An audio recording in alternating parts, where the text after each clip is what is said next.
নিচে নামান, বোম নিচে নামান, বোম নিচে নামান, এই বোম আর নিচে নামান, বোম দেন নিচে নামান, এই বোম নিচে নামান। আরে এত নিচে নামাবো কিভাবে? ভাই বলেন।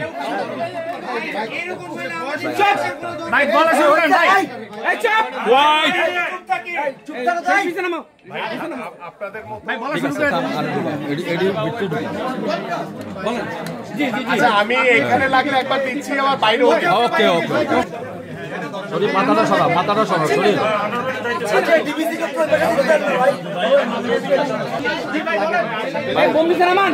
শরীফ বল বড় ভাই একটু ধরে না। আচ্ছা শুরু করেন। বিসমিল্লাহির রহমানির রহিম। শরীফ নিচে নামা, শরীফ নিচে নামা। আন্তরিকভাবে দুঃখ প্রকাশ করছি যে আমার আজকে এখানে বিকাল 3টার সময় উপস্থিত হওয়ার কথা ছিল, বাট অনাকাঙ্ক্ষিত রাস্তার অনেক ট্রাফিক জ্যামের কারণে আমরা নির্ধারিত সময় পৌঁছাতে পারিনি এবং আপনারা প্রিয় সাংবাদিক ভাইরা দীর্ঘক্ষণ ধরে অপেক্ষা করছেন। এই জন্য আমি আমার পক্ষ থেকে, আমার দলের পক্ষ থেকে আন্তরিকভাবে দুঃখ প্রকাশ করছি। এবং আজকে আমরা যেখানে উপস্থিত হয়েছি, আমাদের ফুটবলার সোহান, ওর যে বিস্ময়কর যে প্রতিভা দেখলাম, ওর ফুটবলের প্রতি যে ওর ভালোবাসা, ভালো লাগা, এবং ওর বাবার যে সোহানকে একজন বড় ফুটবলার হওয়ার যে স্বপ্ন দেখছে, আমাদের মাননীয় ভারপ্রাপ্ত চেয়ারম্যান জনাব তারেক রহমানের নজরে যখন এই ভিডিওটি দৃশ্যমান হয়, তিনি তাৎক্ষণিকভাবে আমাকে নির্দেশনা দিয়েছেন যে আমরা এই সোহানের পড়াশোনা থেকে শুরু করে ওর খেলাধুলার সকল দায় দায়িত্ব আমাদের মাননীয় ভারপ্রাপ্ত চেয়ারম্যান জনাব তারেক রহমান নিয়েছেন, এবং পারিবারিকভাবেও তার যেই পাশে থাকার জন্য আমার দল, আমাদের বাংলাদেশ জাতীয়তাবাদী দল বিএনপি এই সোহানের পরিবার এবং সোহানের বাবার পাশে রয়েছে। এবং আমরা বিশ্বাস করি আমাদের মাননীয় ভারপ্রাপ্ত চেয়ারম্যান জনাব তারেক রহমান সব সময় আমাদের এই ধরনের ছোট ক্ষুদে যারা প্রতিভাবান মানুষ রয়েছে, যারা ভবিষ্যৎ বাংলাদেশের জন্য অনেক কিছু সুনাম বয়ে আনতে পারে, আমরা সেই চিন্তা থেকেই আমরা আজকে এখানে উপস্থিত হয়েছি এই সোহানের বাসায়। এবং আমরা একটি বিষয় আপনাদের কাছে উল্লেখ করতে চাই যে আপনাদের সকলের মনে আছে আমাদের শহীদ রাষ্ট্রপতি জিয়াউর রহমান তিনি নতুন করে একটি অনুষ্ঠান শুরু করেছিলেন, সেই 80-র দশকের কথা বলছি আমি। সেখানে দেখা গেছে যে আমাদের সাংস্কৃতিক অনেক, কেউ আবৃত্তি, কেউ নাটক, কেউ বিভিন্ন সাংস্কৃতিক অনুষ্ঠানের মাধ্যমে আমরা সেই ট্যালেন্ট তুলে এনেছিলাম। ঠিক তেমনি ভাবে আমাদের মাননীয় ভারপ্রাপ্ত চেয়ারম্যান জনাব তারেক রহমান ইতিমধ্যে আমাকে বলেছেন যে আমরা নতুন করে ব্র্যাকেটে আমাদের ক্রীড়া স্পোর্টস থেকে আমাদের সারা বাংলাদেশের যারা খুদে প্রতিভাবান ফুটবলার রয়েছে, ক্রিকেটার রয়েছে, বিভিন্ন স্পোর্টসে যারা প্রতিভাবান খেলোয়াড়রা রয়েছে, তাদেরকে আমরা সারা বাংলাদেশ থেকে তুলে নিয়ে এসে তাদেরকে জাতীয় পর্যায়ে আমরা সরকারিভাবে, আল্লাহ পাক যদি আমাদেরকে আগামী নির্বাচনে এদেশের জনগণের ভোটে নির্বাচিত করে, আমাদের মাননীয় ভারপ্রাপ্ত চেয়ারম্যান জনাব তারেক রহমান ইতিমধ্যে বাংলাদেশে ক্রীড়াঙ্গনকে নিয়ে তিনি নতুনভাবে স্বপ্ন দেখেছেন।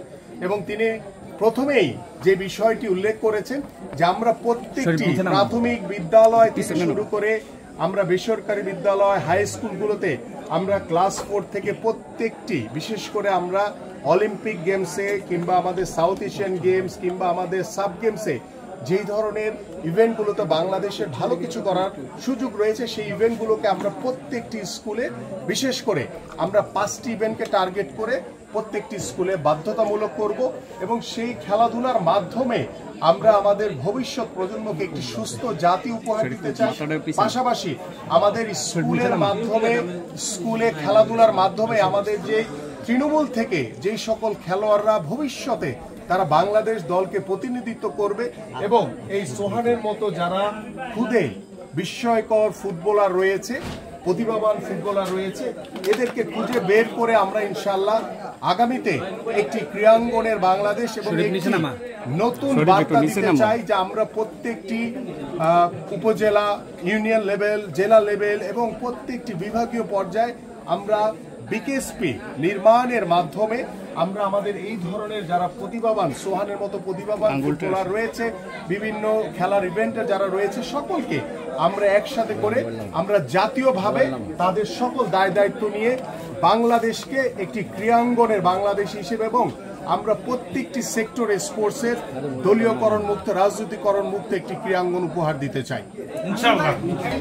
আজকে।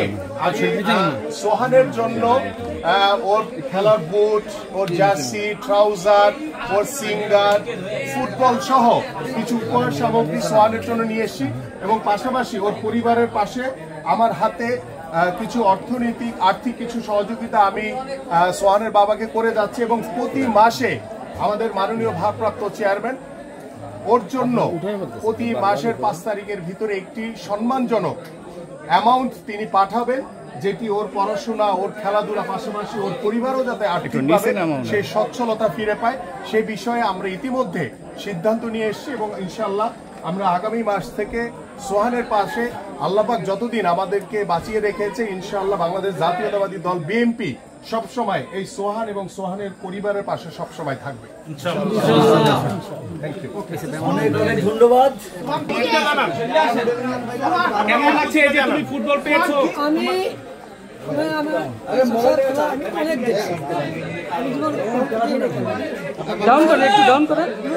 আমার মনে হইল এই দেশে আমার জন্ম নেওয়া এক সার্থক বিষয়। আজ বাংলাদেশে জন্ম নিয়ে আমি মনে করি এক সার্থক আমার বাড়ি আজ যদি আমি কি বলবো, আমার কোনো ভাষা নেই। আশা করি আপনার আমার ছেলের খেয়াল রাখবেন। আমার খুব ইচ্ছা বিকেএসপিতে হতে পারে আমার ছেলে। এই ছেলে তো আসলে আমার মাতা, আমাদের দেশের মাতা।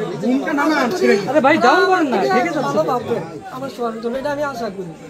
তারপরেও আমি বলি এই ছেলে তো আমার না, এই ছেলে আপনাদের, এই দেশের সম্পদ।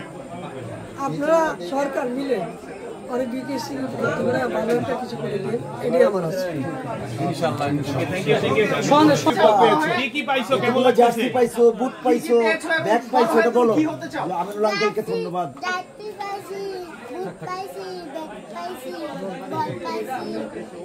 কেমন লাগছে? কেমন লাগছে তোমার?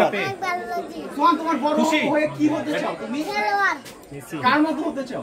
মেসির মতো। এখন এগুলা তো পাইছো, এখন ঠিক মতো প্র্যাকটিস করতে পারবা? হ্যাঁ বলো যে আমি যেগুলো পাইছি এখন আমি ভালো মতো প্র্যাকটিস করতে পারবো। সোহান কতটুকু খুশি এগুলো পেয়ে? তোমার ফুটবল খেলা শিখায় কে? ফুটবল খেলা শিখায় কে? আব্বু কেমন ফুটবল খেলা শিখায়? বলো তারেক রহমান আঙ্কেল এবং আমিনুল আঙ্কেল অনেক ভালো। বলো তারেক আঙ্কেল এবং আমিনুল আঙ্কেল। হ্যাঁ বলতেছে, রাখো বলতেছে। আবার বলো, আবার বলো, আবার বলো। ধন্যবাদ। বলতে পারতাম